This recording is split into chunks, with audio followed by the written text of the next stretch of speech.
UMTS के एक standard definition के बारे में। तो चलिए शुरू करते हैं। The European proposal for IMT 2000 prepared by ETSI is called universal mobile telecommunication system UMTS। ठीक है, यानी कि एक यूरोपियन प्रपोजल था IMT 2000 सीरीज़ के डिवाइसेस के लिए, जो कि प्रिपेयर किया गया था ETSI नाम के इंस्टीट्यूट के द्वारा, जिसे कहा गया universal mobile telecommunication system UMTS। The specific proposal for the radio interface RTT is UMTS terrestrial radio access UTRA।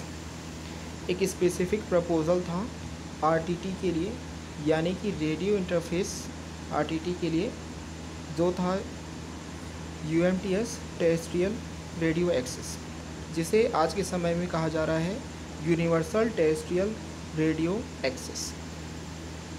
UMTS as initially proposed by ETSI rather represents an evolution from the second generation system to the third generation than a completely new system। UMTS सबसे शुरुआत में यह proposal लाया गया था ETSI के द्वारा, जो रिप्रेजेंट करता था एक इवोल्यूशन, एक विकास कि अभी तक क्या क्या हुआ है सेकेंड जनरेशन GSM सिस्टम्स में, उससे लेके थर्ड जनरेशन सिस्टम तक क्या क्या हुआ था यह बताता था। और इसमें कोई कम्प्लीटली न्यू सिस्टम शुरुआत में नहीं था। तो इस तरीके से यदि आप इसको देखें तो in this way many solutions have been proposed for a smooth transition from GSM to UMTS, saving money by extending the current system rather than introducing a new one। तो इस तरीके से बहुत सारे अलग अलग सॉल्यूशंस आने लगे, जिससे कि GSM से UMTS तक पहुंचा जा सके। ठीक है, जिसके लिए पैसे बचाने की कोशिश की गई कि करंट सिस्टम को ही बेहतर बनाया जा सके एक न्यू सिस्टम लाने के बजाय। One initial enhancement of GSM towards UMTS was enhanced data rates for globals or GSM evolution H, which uses enhanced modulation scheme like 8 PSK instead of GSM GMSK। एक इनिशियल इन्हेंसमेंट GSM का UMTS की तरफ था, एक enhanced data rates global के लिए, यानी कि जो भी डेटा स्पीड थी वो स्पीड क्या होने लगी, इंक्रीज़ होने लगी। ठीक है, वो स्पीड क्या होने लगी, इंक्रीज़ होने लगी, प्लस होने लगी। ठीक है, और साथ ही साथ इसमें एक इन्हेंस्ड मॉड्यूलेशन स्कीम यूज़ किया गया, जिसका नाम था 8 PSK। ठीक है, जबकि GSM में जो मॉड्यूलेशन स्कीम यूज़ होता था वो था GMSK और अदर टेक्निक्स। ठीक है, और डेटा रेट्स जो थे वो पहुंच गए up to 384 kilobyte per second. ठीक है, और जो कैरियर था वो सेम था 200 किलोहर्ट्ज़ वाइड कैरियर, वो बिल्कुल सेम था, और सेम फ्रीक्वेंसीज यूज़ होता था GSM में, और UMTS में जो है सेम फ्रीक्वेंसीज यूज़ होता था। EDGE can be introduced incrementally, offering some channels with edge enhancement that can switch between edge and GSM GPRS। ठीक है, एज को इस तरीके से इंट्रोड्यूस किया गया था या फिर इस तरीके से बनाया गया था कि इसमें कुछ ऐसे चैनल्स हों जो कि एज के इन्हेंसमेंट में काम आ सकें, और जब भी ज़रूरत पड़ सके तो या तो एज में या फिर GSM या फिर GPRS में क्या है इजीली स्विच किया जा सके, एक नेटवर्क स्टैंडर्ड से दूसरे नेटवर्क स्टैंडर्ड पे तुरंत क्या किया जा सके, स्विच किया जा सके। In Europe EDGE was never used as a step towards operations directly jumped on to UMTS। अब यूरोप में क्या हुआ, तो में ये हुआ GSM to UMTS यूएमटीएस क्या करना था, ट्रांजिशन करना था, जिसके लिए हमने एज का यूज़ किया है ना, जीएसएम और यूएमटीएस के बीच में।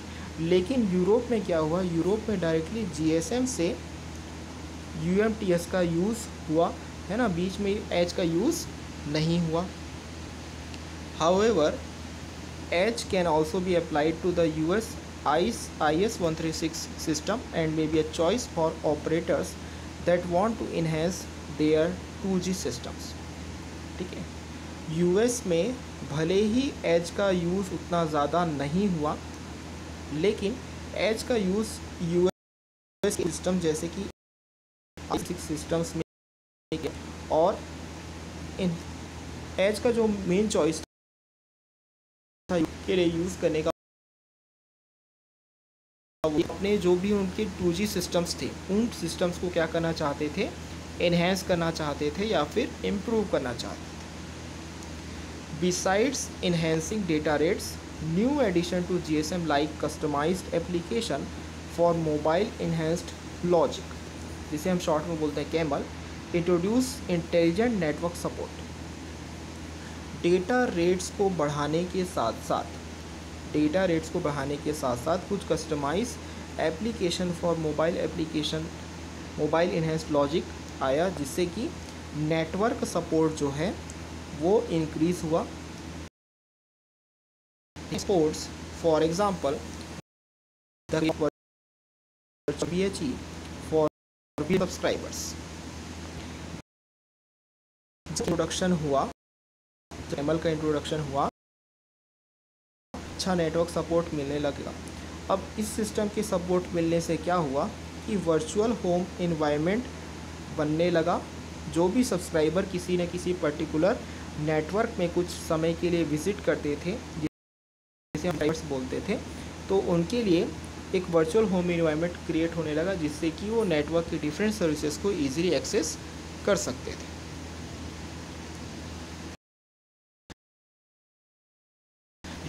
होता था एक डेवलप किया गया था मिड 90s में by called global multimedia mobility GMM। UMTS जो है एक बड़े फ्रेमवर्क में, जिसका नाम GMM था, उसमें आसानी से फिट हो गया, उसके लिए आसानी से क्या हो गया, कंपेटिबल हो गया। ठीक है, उसके लिए आसानी से क्या होगा, कंपेटिबल। अब ये जो GMM था, यह क्या था, एक आर्किटेक्चर जिससे इंटीग्रेट किया जा मोबाइल और फिक्स्ड टर्मिनल्स को, बहुत सारे डिफरेंट एक्सेस नेटवर्क्स को, और बहुत सारे कोर नेटवर्क्स को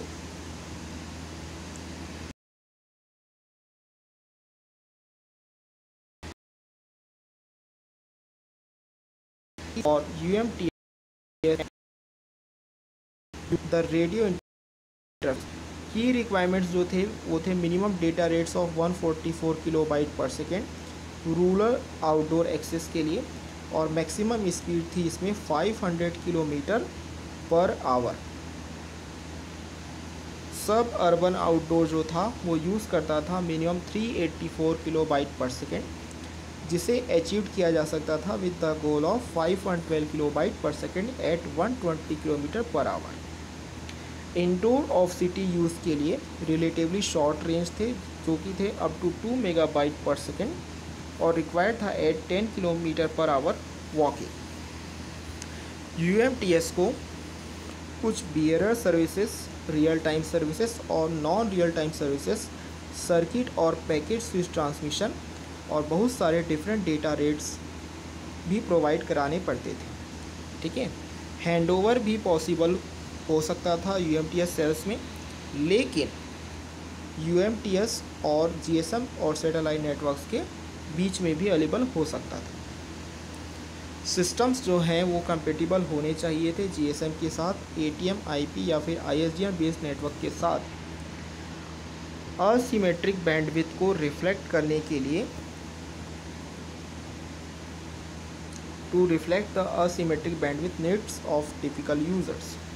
ठीक है, यानी कि टिपिकल यूज़र्स के जो भी असिमेट्रिक बैंडविड्थ नीड्स थे उनको फुलफ़िल करने के लिए UMTS को प्रोवाइड कराना होता था एक variable division of uplink and downlink data rates.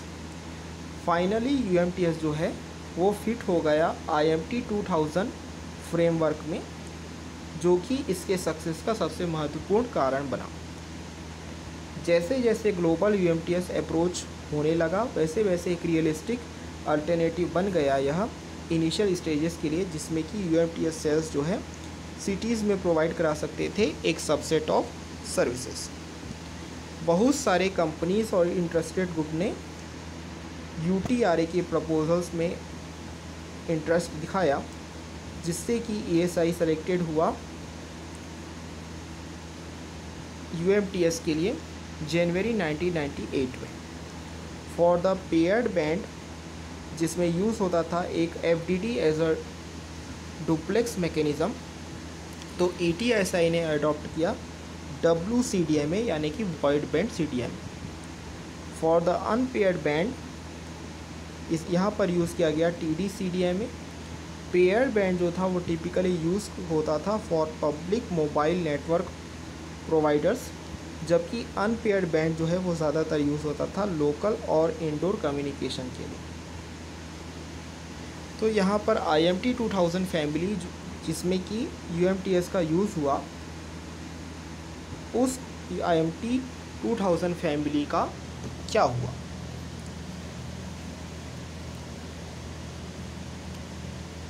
जैसे कि एक सिंगल स्टैंडर्ड नहीं खोजा गया था अब तक, तो ITU ने स्टैंडर्डाइज किया था 5 groups of 3G radio access technologies. IMT-DS direct spread technology में होता था, WCDMA सिस्टम्स के लिए होता था। यह एक ऐसी टेक्नोलॉजी थी जिसे स्पेसिफाइड किया गया था UTRA FDD के लिए और यूज़ किया गया था सारे यूरोपियन प्रोवाइडर्स के द्वारा और जापानीज़ एंटिटी डोकोमोस के द्वारा for 3G wide area services. Next था IMT-TC। इनिशियली यह जो था यह फैमिली मेम्बर को बोला जाता था टाइम कोड, जिसमें सिर्फ और सिर्फ यूट्रा TDD सिस्टम्स का यूज़ होता था, जिससे कि यूज़ किया जा सकता था टाइम डिवीज़न CDMA, जिसे हम बोलते थे TD-CDMA। बाद में चाइनीज़ प्रपोजल के according TD synchronous CDMA TD-SCDMA add हुआ। इसमें दोनों स्टैंडर्ड्स कंबाइन हुए और बाद में 3GPP फोस्टर्स के से डेवलपमेंट हुआ इस टेक्नोलॉजी का। नेक्स्ट है IMT-MC। CDMA 2000 जो है एक मल्टी कैरियर टेक्नोलॉजी स्टैंडर्डाइज है 3GPP2 के द्वारा, जो कि फॉर्म्ड किया गया था बहुत ही जल्दी जब 3GPP ने रिप्रेजेंट किया था second main stream 3G technology में। वर्जन CDMA 2000 EVDO को एक्सेप्ट किया गया था एज 3G स्टैंडर्ड। नेक्स्ट है IMT-SC। US TDMA सिस्टम्स के इन्हेंसमेंट होने के साथ साथ UWC 136 एक सिंगल कैरियर टेक्नोलॉजी बनकर उभरा, जिसे शुरुआत में प्रमोटेड किया गया था bye universal wireless communication consortium UWCC के द्वारा। बाद में यह इंटीग्रेट हुआ इनटू द 3GPP एफर्ट्स। यह टेक्नोलॉजी अप्लाई होती है एज पे दूसरे अदर टेक्नोलॉजीज़ के साथ, और साथ ही साथ इसमें एनहेंस किया जा सकता है 2G IS 136 स्टैंडर्ड को। नेक्स्ट है यहाँ पर IMT-FT। एक फ्रीक्वेंसी टाइम टेक्नोलॉजी के तौर पे यह था एक enhance version of cordless telephone standard DECT, जो कि सेलेक्टेड किया गया था ऐसे एप्लीकेशंस के लिए जिनमें हाई मोबिलिटी की रिक्वायरमेंट नहीं होती। ETSI यहाँ पर रिस्पॉन्सिबल था DECT के स्टैंडर्डाइजेशन के लिए। ठीक है, तो ये है IMT 2000 फैमिली, जिसमें आप देख सकते हैं कि इंटरफेस होता है नेटवर्किंग के लिए। IMT 2000 कोर नेटवर्क में GSM, ANSI 41 और IP नेटवर्क का यूज़ होता है। Initial network R99 versus FD में यहाँ पर आप देख सकते हैं flexible assignment of core network radio access following technologies को होता है IMT-DS, IMT-TC, IMT-MC, IMT-SC और IMT-FT को होता है। नेक्स्ट हम बात कर रहे हैं UMTS रिलीजेस एंड स्टैंडर्डाइजेशन के बारे में। आज के समय में जो सबसे ज़्यादा यूज़ होने वाला UMTS अब तक रहा है वो रहा है UMTS रिलीज़ 99 या फिर जिसे हम शॉर्ट में बोलते हैं R99। ठीक है, तो ये जो R99 होता है इसके स्पेसिफिकेशन में यह डिस्क्राइब किया गया है कि न्यू रेडियो एक्सेस टेक्नोलॉजी जैसे कि UTRA FDD और UTRA TDD के साथ साथ यह स्टैंडर्डाइज करता है use of a GSM GPRS networks with in 440, जिसमें कि 440 अलग अलग सेपरेट स्पेसिफिकेशंस हैं। जो R99 है वो एक इनेबल्स करता है कॉस्ट इफ़ेक्टिव माइग्रेशन GSM से UMTS तक के लिए। इनिशियल इंस्टॉलेशन में यानी कि R99 की इनिशियल इंस्टॉलेशन में यह ऑफ़र करता था सिर्फ और सिर्फ FDD मोड। यह रिलीज़ फाइनलाइज हुआ था 1999 में, इसलिए इसका नाम पड़ा R99। R99 के बाद जो नेक्स्ट रिलीज़ रहा UMTS का वो रहा रिलीज़ 2000 या फिर हम इसे बोल सकते हैं R00। फिर भी सितंबर 2000 में 3GPP ने यह रियलाइज़ किया कि यह इम्पॉसिबल हो सकता है कि हम किसी स्टैंडर्ड को उसी ईयर पे फाइनलाइज कर सकें। इसके बाद 3GPP ने यह डिसाइड किया कि स्प्लिट किया जाए R2000 को दो अलग अलग स्टैंडर्ड्स में और उन्हें कहा जाए रिलीज़ 4 और release 5। Version of all standards finalise हुए R99 में, जो कि स्टार्ट हुआ विथ 3.x.y। ठीक है, एक रीज़न था यह रीनेम करने के लिए R99 को हमको बनाना है रिलीज़ 3, रिलीज़ 4 और रिलीज़ 5। वर्जन्स जो स्टार्ट होते थे वो स्टार्ट हुए 4.x.y और 5.x.y से। स्टैंडर्ड्स जो ग्रुप्ड हुए वो सीरीज़ में ग्रुप्ड हुए। फॉर एग्जांपल रेडियो एक्सपेक्ट्स को स्पेसिफाइड किया गया सीरीज़ 25 में, टेक्निकल रियलाइजेशन को दिया गया सीरीज़ 23 में और कोडेक्स को दिया गया सीरीज़ 26 में। कंप्लीट स्टैंडर्ड नंबर जो था वो था इस तरीके से TS 25.4.1 वर्जन 3.10.0। उसके बाद आइडेंटिफाई किया गया कि सीरीज़ 25 है, स्टैंडर्ड इटसेल्फ 401 है, रिलीज़ यहाँ पर 3 है और वर्जन जो है विथिन 10.0 है। इन सारे स्टैंडर्ड्स को आप डाउनलोड कर सकते हैं www.3gpp.org से। यदि हम बात करें UMTS रिलीज़ 4 के लिए, तो रिलीज़ 4 इंट्रोड्यूस करता था क्वालिटी ऑफ सर्विस एक फिक्स्ड नेटवर्क में प्लस सेवरल एग्जीक्यूशन इन्वायरमेंट्स में, जैसे कि MEXC में, मोबाइल एग्जीक्यूशन इन्वायरमेंट में और साथ ही साथ कुछ न्यू सर्विस आर्किटेक्चर्स में।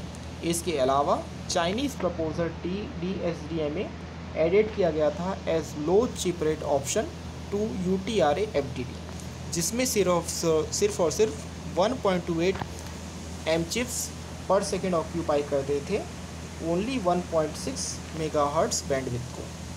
यह रिलीज़ ऑलरेडी कंसिस्ट करता था ओवर 500 स्पेसिफिकेशन और इसे लॉक कर दिया गया मार्च 2001 में। रिलीज़ 5 यानी कि UMTS रिलीज़ 5 स्पेसिफाई करता था एक radically different core network. GSM GPRS based network replace होता था by an almost IP core, जबकि radio interfaces remain same. Changes in the core जो था वो बहुत ही बेहतरीन था टेलीकम्युनिकेशन नेटवर्क ऑपरेटर्स के लिए, जिन्होंने यूज़ किया था ट्रेडिशनल टेलीफोन टेक्नोलॉजीज़ को बहुत सालों तक। इस स्पेसिफिकेशन को लॉक कर दिया गया मार्च 2002 में। 3GPP ने रिलीज़ 6 पे वर्क किया और उसके बाद उसने रिलीज़ 7 पे भी वर्क किया, जिसे लगभग मार्च 2003 के आसपास लॉन्च किया गया।